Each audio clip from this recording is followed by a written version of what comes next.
পালং শাকের এই রেসিপিটা একবার বানিয়ে দেখো, দারুণ লাগে খেতে শীতের সবজি দিয়ে।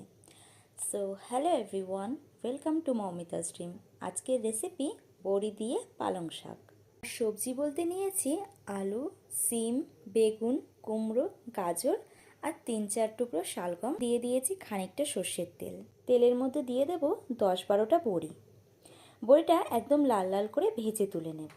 বেগুনগুলো লাল করে ভেজে নিয়েছি। এবার এগুলোকে একটা পাত্রে তুলে রাখবো।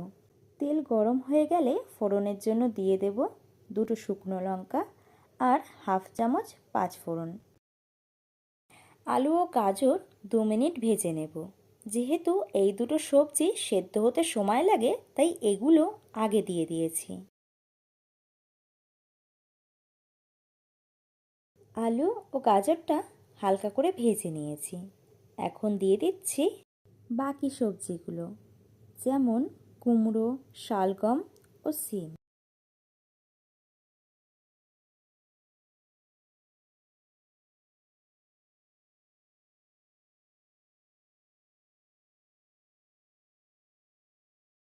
সবজির মধ্যে দিয়ে দিচ্ছি স্বাদ মতো নুন। সব সবজিগুলোকে হালকা করে ভেজে নিয়েছি। এখন দিয়ে দেব অল্প হলুদ গুঁড়ো আর দিয়ে দেব হাফ চামচ জিরে গুঁড়ো।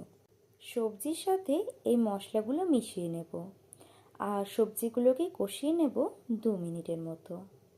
সবজিগুলোকে কষিয়ে নিয়েছি। এখন দিয়ে দেব পালং শাকগুলো।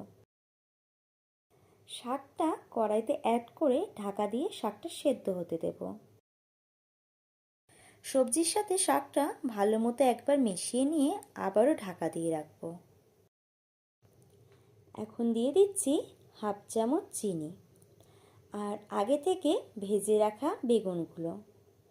সব কিছু একসাথে একবার মিশিয়ে নেব আর গ্যাসের ফ্লেমটাকে হাইতে করে দেব, যাতে যে এক্সট্রা জলটা আছে সেটা পুরোপুরি টেনে যায়। তৈরি হয়ে গেল বড়ি দিয়ে নিরামিষ পালং শাক। সার্ভ করো গরম গরম ভাতের সাথে।